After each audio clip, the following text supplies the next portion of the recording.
అందరికీ హాయ్, నా ఛానల్కి తిరిగి స్వాగతం. మీకు మరిన్ని వారం అప్డేట్స్ కావాలంటే సబ్స్క్రైబ్ క్లిక్ చేయడం మర్చిపోవద్దు. సేంద్రియ వ్యవసాయం సంప్రదాయ వ్యవసాయ పద్ధతుల కంటే అనేక ప్రయోజనాలను అందిస్తుంది. సేంద్రియ వ్యవసాయం యొక్క 10 ప్రధాన ప్రయోజనాలు ఇక్కడ ఉన్నాయి. 1. పర్యావరణ సుస్థిరత. సేంద్రియ వ్యవసాయ పద్ధతులు నేల సంతానోత్పత్తి, జీవవైవిధ్యం మరియు నీటి నాణ్యతను పరిరక్షించడం మరియు పెంపొందించడానికి ప్రాధాన్యత ఇస్తాయి. సింథటిక్ పురుగుమందులు మరియు ఎరువులను నివారించడం ద్వారా సేంద్రియ రైతులు పర్యావరణ వ్యవస్థలను రక్షించడంలో మరియు ఆరోగ్యకరమైన వాతావరణాన్ని నిర్వహించడంలో సహాయపడతారు. 2. నేల ఆరోగ్య మెరుగుదల. సేంద్రియ వ్యవసాయ పద్ధతులు కంపోస్టింగ్, పంట మార్పిడి మరియు కవర్ క్రాపింగ్ వంటి సహజ పద్ధతులను ఉపయోగించడం ద్వారా సారవంతమైన నేలను నిర్మించడం మరియు నిర్వహించడంపై దృష్టి పెడతాయి. ఈ విధానం నేల నిర్మాణాన్ని ప్రోత్సహిస్తుంది, కోతను తగ్గిస్తుంది మరియు సూక్ష్మజీవుల కార్యకలాపాలను పెంచుతుంది. ఫలితంగా దీర్ఘకాలిక నేల ఆరోగ్యం మెరుగుపడుతుంది. 3. రసాయన రహిత ఆహారం.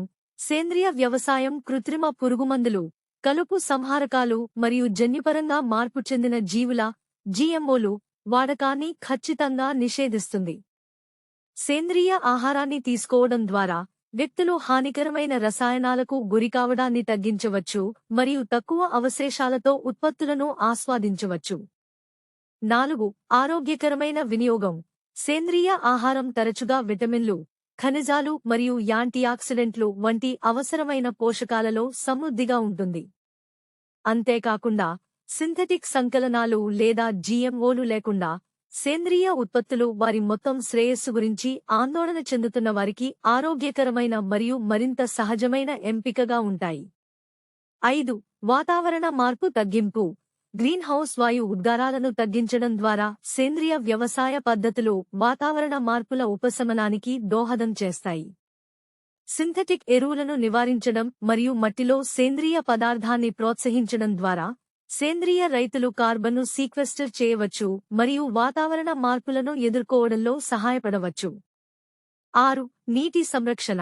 సేంద్రియ వ్యవసాయ పద్ధతులు సమర్థవంతమైన నీటిపారుదల వ్యవస్థలు, నీటి రీసైక్లింగ్ మరియు నీటి నిర్వహణ పద్ధతులు వంటి చర్యల ద్వారా నీటి సంరక్షణను నొక్కిచెబుతాయి. ఈ పద్ధతులు నీటి వనరులను సంరక్షించడానికి మరియు వ్యవసాయ రసాయన ప్రవాహాల వల్ల కలిగే నీటి కాలుష్యాన్ని తగ్గించడంలో సహాయపడతాయి. 7. మెరుగైన జీవవైవిధ్యం. సేంద్రియ వ్యవసాయ క్షేత్రాలు ప్రయోజనకరమైన కీటకాలు, పక్షులు మరియు నేల జీవులతో సహా వివిధ జీవులకు ఆవాసాలను అందించడం ద్వారా జీవవైవిధ్యానికి ప్రాధాన్యత ఇస్తాయి.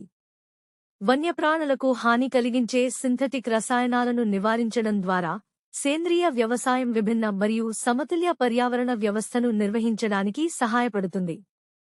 8. స్థానిక ఆర్థిక వ్యవస్థకు మద్దతు. సేంద్రియ వ్యవసాయం తరచుగా చిన్న, స్థానిక పొలాలలో జరుగుతుంది, ప్రాంతీయ ఆర్థిక అభివృద్ధిని ప్రోత్సహిస్తుంది మరియు స్థానిక సంఘాలకు మద్దతు ఇస్తుంది. స్థానిక ఉత్పత్తిదారుల నుండి నేరుగా సేంద్రియ ఆహారాన్ని కొనుగోలు చేయడం స్థానిక ఆర్థిక వ్యవస్థను బలోపేతం చేయడానికి మరియు వినియోగదారులను వారి ఆహార వనరులతో అనుసంధానించడానికి సహాయపడుతుంది. 9. దీర్ఘకాలిక స్థిరత్వం. సేంద్రియ వ్యవసాయ పద్ధతులు దీర్ఘకాలంలో నిర్వహించగల స్థిరమైన వ్యవసాయ పద్ధతులపై దృష్టి సారిస్తాయి. నేల ఆరోగ్యం, జీవవైవిధ్యం మరియు పర్యావరణ శ్రేయస్సుకు ప్రాధాన్యత ఇవ్వడం ద్వారా సేంద్రియ వ్యవసాయం ఆహార ఉత్పత్తికి ఆచరణీయమైన మరియు స్థిరమైన విధానాన్ని అందిస్తుంది. 10. యాంటీబయాటిక్ ఎఫెక్టివ్నెస్ సంరక్షణ. సేంద్రియ జంతు పెంపకం యాంటీబయాటిక్స్ను వృద్ధి ప్రమోటర్లుగా సాధారణ వినియోగాన్ని నిషేధిస్తుంది. ఈ విధానం మానవ వైద్యంలో యాంటీబయాటిక్స్ ప్రభావాన్ని సంరక్షించడంలో సహాయపడుతుంది, ఎందుకంటే ఇది జంతువులు మరియు మానవులలో యాంటీబయాటిక్ రెసిస్టెన్స్ అభివృద్ధి ప్రమాదాన్ని తగ్గిస్తుంది.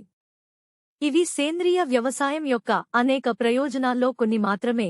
పర్యావరణ, సామాజిక మరియు మానవ ఆరోగ్యాన్ని ప్రోత్సహించే దాని సామర్థ్యాన్ని హైలైట్ చేస్తాయి.